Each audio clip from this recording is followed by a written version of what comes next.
Story. All right, this is one of the stories that I'm writing this week, so I'm sending it out also so you'll read it. No, you know what? I'll tell you a different story.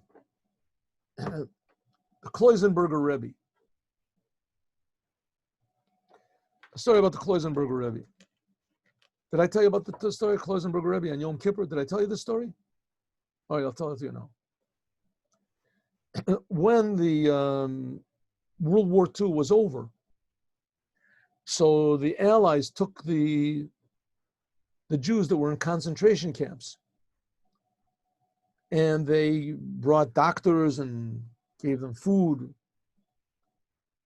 and they made a lot of these people, they were totally displaced. Their houses had been either destroyed or taken over by Goyim, and all of these people were like mentally, emotionally destroyed just from the things that they saw. Dead bodies all over the place. I mean, you can just, people being killed. And a lot of them discovered that their families had been killed. They came back to nothing.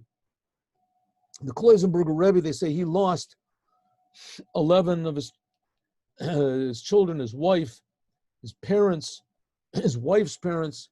He said altogether about 250 people from his immediate family were killed by the Nazis.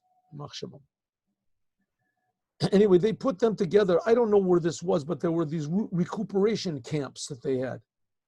There was, I guess, one, they had them in Germany, they had them other places, because the Allies, the Americans, the English, the French, they were controlling, especially the Americans. So there was one big camp, let's say somewhere in Germany, the one big camp, and they had all these Jews, and they gave them food, but they didn't really know what to do with them, you know, because these people had been through traumas that no one had ever been through before. And they just knew how to, you know, whatever needs they provided. So it came to their attention, to the English that ran this camp, that soon was going to be Yom Kippur. So they asked the religious Jews what to do, and they said, you know, Yom Kippur pretty much talks to every Jew. Make a big tent, and we'll have Yom Kippur services. Get machzorim, you know, machzorim are prayer books, and there's no food, you know, the whole day you don't eat. And have somebody that's going to be a cantor. I'm sure there's some of the Jews who used to be cantors. And these were like all Ashkenazic Jews, so you didn't have to worry about, you know, maybe some people wanted a Sephardic cantor. And we'll make the services. So they found someone who was a good cantor, had a loud voice, and there were maybe 500,000, who knows how many people were there. And they decided that the rabbi, the one who would speak, you know, and if there were any questions, you know, legal questions, would be the Kloisenberger Rebbe. He was alive also, he survived. And so they started the prayers, and in the prayers, in Yom Kippur, one of the prayers is Al-Chet.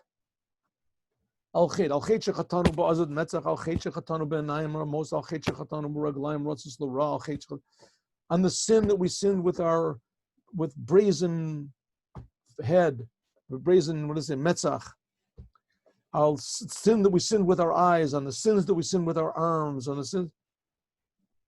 So they were all praying, you know, all these people were like, you know, 90% destroyed, 50% destroyed. Everybody was, suddenly one person stands up.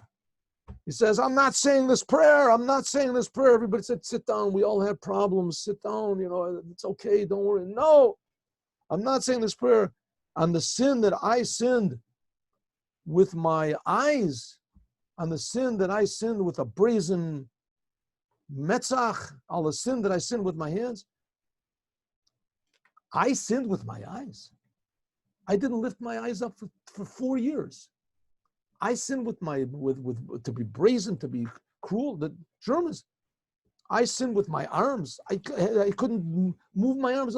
If anyone has to say on the sins that he did, Hashem has to say the sins. Hashem is the one that gave the power to the Germans. Hashem let us die. Hashem has to say Al-Chet. So nobody knew what to tell him, you know. So they said to the Rebbe, the Kloisenberger Rebbe, Answer him. You're the Rav. Answer him. So the Kloisenberger Rebbe said, he's right.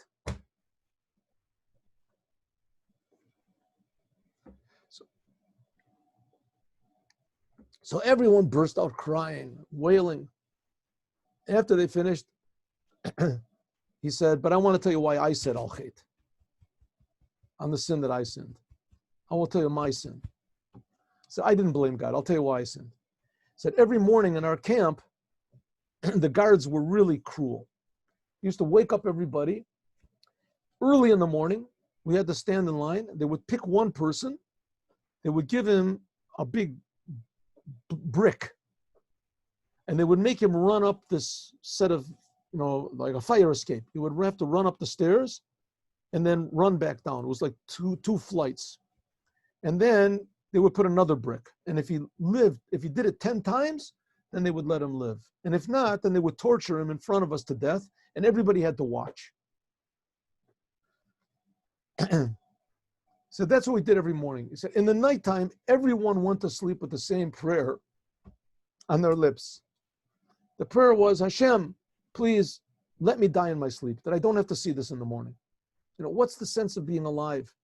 What do we have to look forward to? What is there? Just that I don't have to see, spare me the sight in the morning. I don't have to see me. Let me die in my sleep peacefully.